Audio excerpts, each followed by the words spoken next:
আসসালামু আলাইকুম viewers, MLP 5 মিনিটসের পক্ষ থেকে সবাইকে স্বাগতম। আজকে আমরা নবম দশম শ্রেণীর লগারিদমের অধ্যায়টা একটি অঙ্ক সমাধান করব, যেখানে 4.1-এর একটি অঙ্ক আমি তুলে রেখেছি। যারা এসএসসি পরীক্ষার্থী 2025 তাদের জন্য এই অঙ্কটা খুবই গুরুত্বপূর্ণ।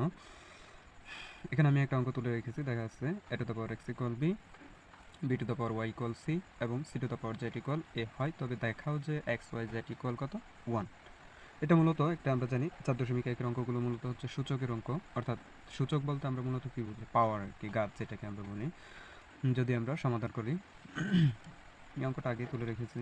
সমাধান আমরা লিখব, দেওয়া আছে a two the power x equal b, b two the power y equal c এবং c two the power y z equal a। এটা উপরে দেওয়া ছিল, আমি এটা লিখে দিছি। তারপরে যদি আমি আসি, এখানে আমরা শেষ থেকে অঙ্কটা শুরু করব, অর্থাৎ শেষ থেকে অঙ্কটা শুরু, চাইলে আমরা শুরু থেকেও শুরু করতে পারি।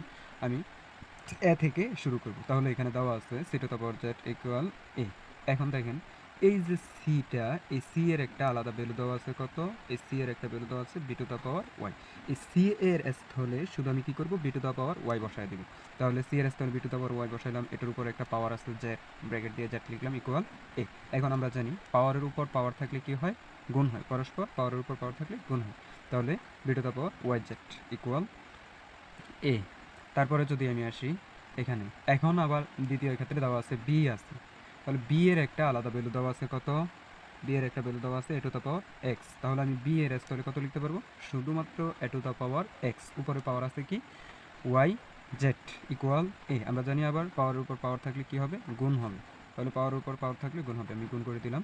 তাহলে এক্স ওয়াই জেড ইকুয়াল এ। এখন আমরা এই লাইনটা আবার লিখতেছি, x y a to the power x y Z equal, আমি a to the power one কেন লিখলাম, প্রশ্ন হতে পারে অনেকের, a to the power one কেন লিখলাম। আমরা জানি বৃত্তিদ্বয় যখন সমান হবে তখন তাদের পাওয়ার দ্বয় সমান হবে। এখানে দেখা যাচ্ছে উভয় ক্ষেত্রে বৃত্তি হচ্ছে কত এ। তাহলে এখানে এর উপরে কোনো পাওয়ার নাই, নাই মানেও কত আছে আমরা জানি, কোনো কিছুর আমি একটা বি সংখ্যা লিখলাম, তার উপরে কোনো পাওয়ার নাই, তার মানে আমরা মনে মনে লিখে নিব কত ওয়ান। এখানে আছে কিন্তু এক দেওয়া লাগে না সচরাচর, কিন্তু এই ক্ষেত্রে আমাদের লাগতেছে। তাহলে আমরা উভয় ক্ষেত্রে বৃত্তিদ্বয় সমান, তাহলে পাওয়ার দ্বয় সমান হবে। তাহলে আমি লিখলাম x y Z equal one. এটাই আমাদের প্রমাণ করতে বলতেছে বা দেখাইতে বলতেছে। আশা করি সবাই বুঝতে পারছেন। যদি কারো সমস্যা হয় অবশ্যই কমেন্ট বক্সে কমেন্ট করে জানাবেন। তারপর আমি আরও একটা অঙ্ক তুলে রাখলাম, এখানে একটা 9 নম্বর অঙ্ক, আপনার বইয়ে খেয়াল করবেন 9 নম্বর। এখান থেকে 9 থেকে 15 পর্যন্ত যে অঙ্কগুলো দেওয়া আছে, 15 না, মূলত 16 পর্যন্ত যে অঙ্কগুলো দেওয়া আছে সবগুলো প্রমাণ করতে বলতেছে। একটা অঙ্ক দেওয়া আছে 4 to the power n minus one by 2 to the power n minus one equal to the power n plus one. এটা আমাদের প্রমাণ করতে বলতেছে। তাহলে আমরা লেফট হ্যান্ড সাইড দিয়ে শুরু করি, চলুন। আশা করি দেখা যাচ্ছে। তাহলে লেফট হ্যান্ড সাইড কী দেওয়া আছে, 4 to the power n minus one by 2 to the power n minus one. দ্বিতীয় লাইনটা আমরা 4কে কী লিখতে পারবো, অবশ্যই 2 এর পাওয়ার লিখতে পারবো। তাহলে 4 4 সমান আমরা 2 স্কোয়ার লিখতে পারবো, সাথে কী লিখতে পারবো, two the power n minus one. আমি 4কে ভেঙে 2 বানাইছি, কারণ এখানে দেখেন 4 স্কোয়ার 4কে যদি আমি 2 স্কোয়ার বানাই, তাহলে এই যে নিচে আমাদের একটা 2 আছে, তাহলে এই 2 হয়তো বা এটা সূত্র হবে যে এ স্কোয়ার মাইনাস বি স্কোয়ারের সূত্র, আমরা করলে বুঝতে পারবেন 2 to the power n minus equal, একটু খেয়াল করলেই আমি মনে করি, আশা করি অঙ্কটা আপনারা বুঝতে পারবেন। এখানে হ্যাঁ দেখা যাচ্ছে, এখানে আমরা এনটা ভিতরে নিয়ে আসবো, কারণ দেখেন এই যে শুরুতে আমাদের কি দেওয়া আছে, 2 to the power n, 2 square কিন্তু দেওয়া না, আছে কি 2 টু দ্য পাওয়ার n দেওয়া আছে। তাহলে আমরা 2 এর পাওয়ারটা আমরা লিখবো n, আর স্কোয়ারটারে বাইরে লিখবো minus one, 2 to the power n minus one. আশা করি এতটুকু বুঝতে পারছেন।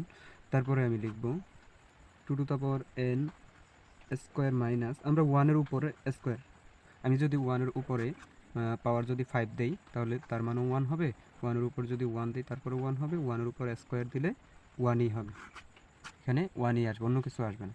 এখানে দেওয়ার উদ্দেশ্যটা হচ্ছে আমরা মূলত সূত্র করব এ স্কোয়ার মাইনাস বি স্কোয়ারের সূত্রটা করব, এ স্কোয়ার মাইনাস বি স্কোয়ার, এই সূত্রটা আমরা এখানে প্রয়োগ করব। তাহলে এখানে 2 to the power n minus one. আমরা জানি এ স্কোয়ার মাইনাস বি স্কোয়ার সূত্রটা কি, আমি পাশে আগে লিখে দিচ্ছি, এ স্কোয়ার মাইনাস বি স্কোয়ারের সূত্র হচ্ছে এ plus b into a minus B. A plus b into a minus B. তাহলে আমি এই কথাটাই এখানে লিখব। এ মানে হচ্ছে 2 to the power n, b মানে হচ্ছে 1। তাহলে a plus b into a minus b, নিচে আছে হচ্ছে 2 to the power n minus 1। তাহলে উপরে এইটার সাথে এটা মিল আছে, তাহলে আমরা লিখতে পারবো 2 to the power n plus 1, যেটা আমাদের রাইট হ্যান্ড সাইড। তাহলে আমরা বলতে পারবো লেফট হ্যান্ড সাইড সমান রাইট হ্যান্ড সাইড রুট। আশা করি সবাই অঙ্কটি বুঝতে পারছেন। যদি কারো সমস্যা হয় অবশ্যই কমেন্ট বক্সে আপনার মূল্যবান মতামত জানাবেন। ক্লাসটি যদি ভালো লেগে থাকে ফলো বাটনে চাপ দিয়ে আমাদের পাশেই থাকবেন। অসংখ্য ধন্যবাদ।